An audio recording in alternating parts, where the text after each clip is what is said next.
இப்போ டெல்லி தேர்தல் கிட்டத்தட்ட 20-25 வருஷத்துக்கு அப்புறம் பிஜேபி 2ஆம் சுற்று நினைக்கிறேன் முன்னிலை வைக்கிறாங்க. இந்த வெற்றிக்கு முக்கிய காரணம் பிஜேபியா ஆம் ஆத்மி கட்சி? இல்லை, இப்போவே நம்ம வெற்றி சதவீதத்துக்கு வர முடியாது. ஏன்னா ஒரு 10 ரவுண்டாக போகணும். 26 ரவுண்டு போகிற வரைக்கும் அவசியம்லாம் இருக்குது. இப்போதைய நிலைமையில் நாம் என்ன கவனிக்க வேண்டியிருக்கு அப்படின்னா, ஏறக்குறைய பெரும்பான்மைக்கு தேவையான 36 சீட்டை தாண்டுறாங்க. சும்மா 40 சீட்டை நெருக்கி வின் பண்ணுறதுக்கான வாய்ப்புகள் உண்டு. அதே நேரம் பல இடங்களில் கடுமையான போட்டி நம்மளால் பார்க்க முடியுது. இப்போதைய நிலைமையில் 2 பேருக்குமான வாக்கு வங்கி சதவீதம் இல்லை, 5-6% ஒரு பெரிய விஷயம். கடந்த 2 தேர்தல்களில் 34-35% வாங்கின பாஜக இந்த முறை 40% மேலே பேர் உண்டு. 40% மேலே போகிறதுன்றது அந்த கட்சியோடைய மிகப்பெரிய வளர்ச்சி. இதில் ரொம்ப நீங்கள் முதல்ல தான் சொன்னீங்க இல்லையா, 20-25 வருஷத்துக்கு அப்புறம் வராங்க. ரொம்ப அவசியமான ஒரு கேள்வி. ஏன்னா 96 நினைக்கிறேன் அப்போ தான் பாஜக வச்சுருக்கோம். அதுக்கப்புறம் அவங்களுக்கு மிகப்பெரிய நம்பிக்கை கொடுக்கறது ஷீலா தீட்சித்துக்கு அப்புறம் ஒரு பெரும் நம்பிக்கை உருவாகும். மோடிட்டு ஒரு பெரிய பின்பம் கிடைக்க போகுது. ஆனால் அப்போவுமே கரெக்டாக ஆம் ஆத்மி, அதாவது அந்த ஊழலுக்கு எதிரான போர் நடந்ததுக்கப்புறம் இவங்க நம்பிக்கையோடு உள்ளே வந்து 28%, அடுத்து 54%. இந்த மாதிரி ஒரு கட்சி வளர்ந்தே நான் வாத முடியாது. அந்த அளவுக்கு நடுத்தர வர்க்கத்தின் பக்கத்தில் ஒரு பெரிய தாக்கத்தை ஆம் ஆத்மி உருவாக்குறாங்க. அதே நேரம் பாஜக எப்போதுமே செய்யக்கூடிய மிகப்பெரிய குறை என்னன்னா, எல்லா இடங்களும் வெற்றி பெறுவாங்க. ஆனால் டெல்லி தன் வசப்படுத்த முடியலை அப்படின்றது ஒரு பெரிய குறை. ஏன்னா டெல்லின்றதான் உங்களுக்கு மீடியா ஹப்பு, மொத்த செய்திக்கான உலகமே அங்கே தான் இருக்குது. அப்படின்னும் போது உங்களுக்கு டெல்லியை கைப்பற்ற வேண்டிய அவசியம் பாஜகவுக்கு இருக்குது. நீங்கள் நாட்டுக்கு வெளியில் இருக்கவங்க கூட என்ன சொல்லுவாங்கன்னா, ஆனால் டெல்லியை கைப்பற்ற முடியலையே, இந்த பேச்சு தான் ரொம்ப இருக்கும். எனவே அந்த வேளை பாஜக டெல்லியை கைப்பற்றணுன்ற அந்த முனைப்பு இருக்குல்ல, அது போன முறையோட இந்த முறை ரொம்ப தீவிரமாக இருந்துச்சு. அதனால ஏகப்பட்ட நடவடிக்கைகள் இருந்தது. அதில் ஒரு பகுதியாக தங்களுடைய அழுத்தத்தை அரசாங்க ரீதியாக கொடுத்தாங்க. அப்படி இப்படின்னு சொன்னாலுமே கூட எல்லா கட்சியும் அதை பண்ணும். அந்த வகையில் பாஜக இதில் ரொம்ப தீவிரமாக அதிதீவிரமாக இருந்தாங்க. அதற்கான ரிசல்ட் தான் இப்போ வராது. சும்மா 40% மேலே சீட்டு வாங்கி கெஜ்ரிவால் கட்சியை ஒரு 20க்குள்ளே ஒடுக்குறாங்கன்னு வச்சுக்கோங்க, அது ஒரு பெரிய மாற்றம். இப்போ நீங்க சொன்னீங்க ரொம்ப கஷ்டப்பட்டு டெல்லியில், ஆனால் எம்பி எலெக்ஷனில் தொடர்ந்து அவங்க 7 சீட்டு அவங்க தானே வின் பண்ணிட்டு வராங்க. இல்லை, எம்பி எலெக்ஷன்றது வேற. அது நீங்கள் பார்த்தீங்கன்னு வச்சுக்கோங்க, ஒவ்வொரு முறையும் எம்பி எலெக்ஷன் முழுசாக பாஜகவுக்கு ஆதரிக்கிறாங்க. ஆனால் நீங்கள் எம்எல்ஏ எலெக்ஷன் வரும்போது சின்ன சின்ன தொகுதிகளாக பிரியுது இல்லையா, அந்த ஒவ்வொரு தொகுதிக்குமான முக்கியத்துவம் மாறும். நீங்கள் ஒட்டுமொத்தமாக பார்க்கும்போது 12% ஓட்டு இஸ்லாமியர்களுக்கு. நீங்கள் 7 பிரியும் போது அவங்க மெஜாரிட்டியாக இருந்து முடிவு பண்ணக்கூடிய தொகுதி எதுவுமே கிடையாது. நீங்கள் நல்லா புரிஞ்சுக்கணும், 7 தான் வருது. ஆனால் இதில் அவங்க மெஜாரிட்டியாக இருந்து முடிவு பண்ணக்கூடிய தொகுதிகளை வந்து குறைஞ்சபட்சம் 4க்கு மேலே. இதில் எஸ்சி எஸ்டி மக்கள் இருக்காங்களே, வெறும் எஸ்சி தொகுதி மட்டும் தான் இருக்குது. இந்த எஸ்சி எஸ்சி தொகுதி மக்கள் இருக்காங்களே, இந்த தொகுதியில் ஏறக்குறைய 6, இந்த 6 தொகுதியும் ஆம் ஆத்மி இருக்காங்களே தொடர்ந்து கைப்பற்றுறாங்க. இது ஒரு பெரிய தலைவலி பாஜகவுக்கு. அதாவது எஸ்சி எஸ்டி மக்கள், முக்கியமாக பட்டியல் சமூக மக்கள் மத்தியில் பாஜக இல்லை அப்படின்னு ஒரு பிரச்சாரம் ஒன்று சவுத்தில் இருக்குது. ஆனால் நார்த்து பொறுத்தையும் கிடையாது. மத்திய பிரதேஷ், மகாராஷ்டிரா, இல்லாட்டி குஜராத்து, ராஜஸ்தான், எல்லா இடங்களையும் யாரோட ஓட்டை அதிகமாக வாங்கி வெற்றி பெறுவாங்கன்னா இவங்க பட்டியல் சமூக மக்கள் ஓட்டு தான் அதிகமாகும். யார்? பாஜக.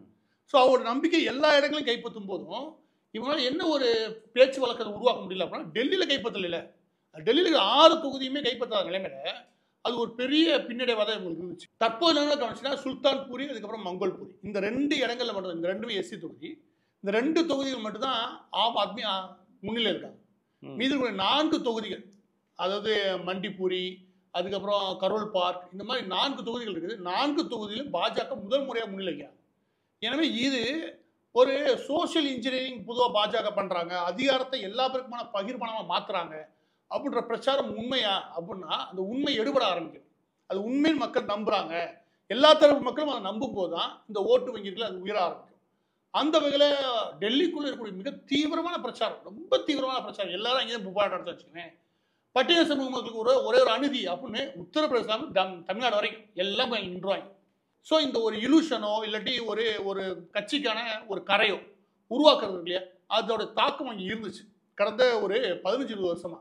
அதை முதல் முறையாக உடைக்கிறாங்க சொல்லாமல் இன்னும் கொஞ்சம் காத்து இருக்கணும். ஏன்னா 2 சுற்று தானே முடிஞ்சிருக்கு. 2 சுற்று தான் முடிஞ்சிருக்கு. பட் இந்த நம்பிக்கை கொடுக்குறதே பெருசு. 2 சுற்றுல போன முறை ஒரு சுற்று கூட வரவே இல்லை. 6 தொகுதி எழுதி வச்ச மாதிரி போகும். அதே மாதிரி தான் இஸ்லாமியர்கள் அதிகமாக இருக்கக்கூடிய பகுதிகளும், அது இஸ்லாமியர்கள் அதிகமாக இருக்கக்கூடிய பகுதிகளிலுமே எழுதி வச்ச மாதிரி அவங்களுக்கு போகும். ஆனால் இந்த முறை முன்னே வருது. இப்போ ஷீலா தீட்சித் மாதிரி பெரிய ஆட்கள் அங்கே இருந்து டெல்லி கிட்டத்தட்ட 15 வருஷத்துக்கு மேலே ஆட்சி பண்ண காங்கிரஸ் இன்னைக்கு ஒரு சீட்டு வர்றதுன்றது வந்து எப்படி நினைக்கிறீங்க? அவங்களுடைய அந்த ஆம் ஆத்மி கட்சியோட இருந்து இணைஞ்சு போன ஒரு காலகட்டம் அது. கெஜ்ரிவாலை இவங்களே வளர்த்து விட்டாங்க. அதாவது பாஜக எதிர்ப்புன்ற பேர்ல இவர் தான் தன்னோட ஒரு இடத்த பிடிக்க போறான்ற விஷயமே புரியல. இப்ப கெஜ்ரிவால் மாதிரி விஜய் நான் சொல்ல வரல. ஒரு எதுக்கு ஒரு ஃபோர்ஸ் வருது அப்படின்னா அந்த இடத்துல கவனமா இருக்க வேண்டியது அதிமுக தான், திமுக இல்லை. ஆனா இங்க என்ன ஆகி போச்சு, திமுகவை எதிர்க்கின்றவங்கள அதிமுக வரக்கூடிய இன்னொருத்தனை தூக்கி வச்சு கொண்டாட என்ன ஆகும், அந்த நிலைமையை உருவாக்கி வச்சிட்டாங்க அவங்க. அதுதான் முதல் தப்பு. அவங்களோட ஓட்டு வங்கியை இவங்க நம்பாம போடுது. அதாவது என்னன்னா பாஜக வீழ்த்தணும், அப்ப யாருக்கு ஓட்டு போடணும் அப்படின்ற மனநிலைக்கு மக்கள் வரும்போது, எனக்கு இத்தனை வருஷமா காங்கிரஸ் தான் போட்டுருந்தேன், ஆனா நான் பாஜக வீழ்த்துன்னு சொல்லிட்டு நேரா போய் கெஜ்ரிவால் குத்துறாங்க. கெஜ்ரிவால் என்ன பண்ணிட்டார் அப்படின்னா அந்த நம்பிக்கையை தக்க வச்சிட்டாரு. நான் தான் வீழ்த்த முடியும். இன்னைக்கு நீங்க பார்த்தீங்கன்னு செய்வேன், கெஜ்ரிவால் என்ன சொல்லுவாங்க, பாஜக வீழ்த்தக்கூடியது ஒட்டுமொத்த சிஸ்டத்தை வீழ்த்துற சமம், எனவே நான் என்னாலதான் முடியும். இப்படிதான் அவர் பிரச்சனை பண்ணுவார். அவருடைய தோல்விகள், அவர்கள் வெற்றிகள், அவர் செஞ்ச சாதனைகள், இதை பத்தி பேச மாட்டார். 24 கெஜ்ரிவால் எப்படியா சொல்றாரு, பாஜக வீழ்த்தி ஆகணும், அது ஒரு மோசமான சக்தி, இப்படியே பேசி விடுவாங்க. நம்ம திமுக மாதிரி. அதேதான். அப்ப என்ன பாஜக வீழ்த்தணும், அப்ப இவங்களால முடியும் அப்படின்ற ஒரு நம்பிக்கை உருவாக்கிறார். இங்க திமுக உருவாக்கிற மாதிரி தான். இப்ப இஸ்லாமியர்கள் ஓட்டுலாம் யாருக்கு போய் நினைச்சுக்கோங்க, ஏன் காங்கிரஸ் போக மாட்டேங்குது? பிற இஸ்லாமிய கட்சிகளும் நிக்கிறாங்க, ஆனா அவங்களாம் அந்த ஓட்டு போவாது. நீ கேட்டீங்கன்னு வச்சுக்கோங்க, நான் காங்கிரஸ் தான் ஓட்டு போட்டு இருந்தேன், எனக்கு இன்னைக்கு கெஜ்ரிவால் பிடிக்கவே இல்லை. எப்படி கெஜ்ரிவால் பிடிக்கவே இல்லை? அவங்க ஏகப்பட்ட கரப்ஷன் இருக்குன்றது உண்மைதான். ஆனா பாஜக வீழ்த்தும், நான் கெஜ்ரிவால் ஓட்டு போடுறேன். அப்ப உங்களுக்கு எப்படி ஒரு பதட்டத்தை உருவாக்கிறாங்க? அதுதான் இந்த சிறுபான்மையின மக்கள் ஒரு பதட்டத்தை உருவாக்குவாங்க, பட்டியல் சமூக மக்கள் ஒரு பதட்டத்தை உருவாக்குவாங்க. கெஜ்ரிவால் என்ன வரணும், அந்த வளர்ச்சி திட்டங்கள் இருக்குல்ல, ரயில் போடுறாங்க, அது போடுறாங்க இல்லையா, உங்க வீட்டெல்லாம் எடுத்துட்டு போயிடுவாங்க, உங்க நிலத்தெல்லாம் எடுத்துட்டு போயிடுவாங்க. இப்படி ஒரு பிரச்சனை அனுப்பிச்சுக்கோங்க. கெஜ்ரிவால் கூச்சமே எல்லாம் பண்ணுவாங்க. இதுதான் அவங்க அர்பன் நக்சல் சொல்லுவாங்க. ஒரு வளர்ச்சி திட்டத்துக்கு எதிரான விஷயத்த மக்கள்கிட்ட பொய்யா பரப்புறது தங்களுடைய அரசியல் லாபத்துக்காக. இதை கெஜ்ரிவால் தீவிரமா பண்ணுவார். தீவிரமா பண்ணக்கூடிய அந்த நபருக்கு எதிராக இவங்க என்ன பண்ணிட்டாங்க, கொஞ்சம் புத்திசாலித்தனமா அது வளர்ச்சிக்கான திட்டம்ன்ற சொல்ல வச்சு உங்களுடைய வீடுகளை தாண்டி இன்னும் நல்ல விதமா உங்களுக்கான வாழ்க்கை வளம் இருக்கு இல்லையா, வாழ்க்கை வாழக்கூடிய சூழல், அதை நாங்க உருவாக்கி தரோன்றாங்க. இந்த நம்பிக்கையே பட்டியல் சமூக மக்கள் இருக்கக்கூடிய பகுதிகளில் அவங்க உருவாக்கியிருக்காங்க. அதனால உங்களால 40 தொகுதி வரைக்கும் போக முடியுது. பட்டியல் சமூக மக்கள் கிடையாது, பொதுவாக எல்லா தரப்பு மக்களும். இஸ்லாமியோட ஓட்டுன்றது கன்சால்டேட் பண்ணி இந்த ஆம் ஆத்மி தான் உழுகும், அதை அவர் முடிவு பண்ணிட்டார். அதுக்காக அவர் உழைக்கிறார். இந்த ஓட்டுல காங்கிரஸ் தன் நம்பிக்கை பெற முடியல. இல்லை, அர்பன் நக்சல் சொல்லும்போது கிட்டத்தட்ட பாராளுமன்றத்தில் பிரைம் மினிஸ்டர் பேசியிருக்காரு. ராகுல் காந்தி கிட்டத்தட்ட அந்த முன்னெடுப்பு தான் எடுக்கிறாரு, அதே மாதிரி தான் பேசுறாரு. ஆனால் மக்கள் அவருக்கு அந்த இடத்துல ஆதரவு. அதான் நான் சொல்றேன், இஸ்லாமியில் என்ன சொல்றாங்கன்னா இந்த முறை கெஜ்ரிவாலோட அதிகமாக நல்லா பேசுறது ராகுல் காந்தி தான். சூப்பரா பேசுறாரு, உண்மையிலேயே நாட்டுக்கு தேவையான விஷயத்த பேசுறாரு, நம்புறாங்க இஸ்லாமியர். ஆனா எங்க சிக்கல் வருது அப்படின்னா, இந்த பாஜகவை யார் வீழ்த்துவா, இந்த கடைசி நிமிஷத்துல ஓட்டா மாத்திரம்ல, அந்த விஷயத்துல ரொம்ப கவனம் தேவை. அது நீங்க பூத்து வாரியா ஒரு கவனம் அதிகமா தேவை, வெறும் பேச்சு மட்டும் பத்தாது. பூத்து வாரியா உங்களுக்கு இப்ப நீங்க பாஜக இவ்வளவு பெரிய வளர்ச்சி என்ன காரணம், ஒவ்வொரு பூத்லயும் ஆக்டிவா இருக்காங்க மெம்பர்ஸ், அவங்களும் தன்னெழுச்சியா வந்தவர்கள், அவங்களுக்கு வந்து அந்த சித்தாந்த ரீதியான ஒரு பிடிப்பு இருக்கு. நீ உங்களுக்கு ஒரு பிடிப்பு இருந்து அந்த இடத்துல நம்ம ஓட்டு நம்ம நம்புறாங்க, அவங்க நமக்குன்னு ஓட்டு போட வைக்கணும், இந்த சித்தனை உருவாக்கணும். அந்த ஃப்ரேம் ஒர்க் இருக்குல்ல, அது காங்கிரஸ் மிகப்பெரிய அளவில் தொய்வார். இப்போ அவ்வளோ நல்லா பேசியும் யாரு, ராகுல் காந்தி பார்லிமெண்ட்ல அவ்வளோ தெளிவாக பேசியும் அவருக்கான ஓட்டு வங்கியை குளிர்விச்சும் முற்காலத்தில் அவங்களுக்கு ஓட்டு போட்ட நபர்களையும், அதாவது போன தேர்தலில் தங்களுக்கு ஓட்டு போட்ட நபர்கள் ஷீலா தீட்சித் அவர்கள் இருந்தப்ப தனக்கு போட்ட ஓட்டு இல்லையா, அதை நம்பகத்தன்மை பெறுறதுக்கும் ராகுல் காந்தி உழைச்சிருக்காரு. ஆனால் ஓட்டா மாத்திர இடத்துல பூத் கமிட்டி இருக்கணும். பூத் கமிட்டி பெரிய அளவில் செஞ்சிருக்கு. இந்த நிலைமையினால இவங்களை பிடிச்சு இவங்க தான் நல்லா செய்யறான்னு தெரிஞ்சு, கெஜ்ரிவாலை விட ராகுல் காந்தி தான் பெஸ்ட்னு தெரிஞ்சு, ஆனால் கெஜ்ரிவால் ஓட்டு போடுது. இப்படி ஒரு நிலைமை இருக்கிறதுக்கு ஒரே காரணம், கெஜ்ரிவால் பதவி கொடுத்துறாரு. இந்த பாருங்க, நான் இல்லை பாஜக வந்துடும், முடிஞ்சு போச்சு.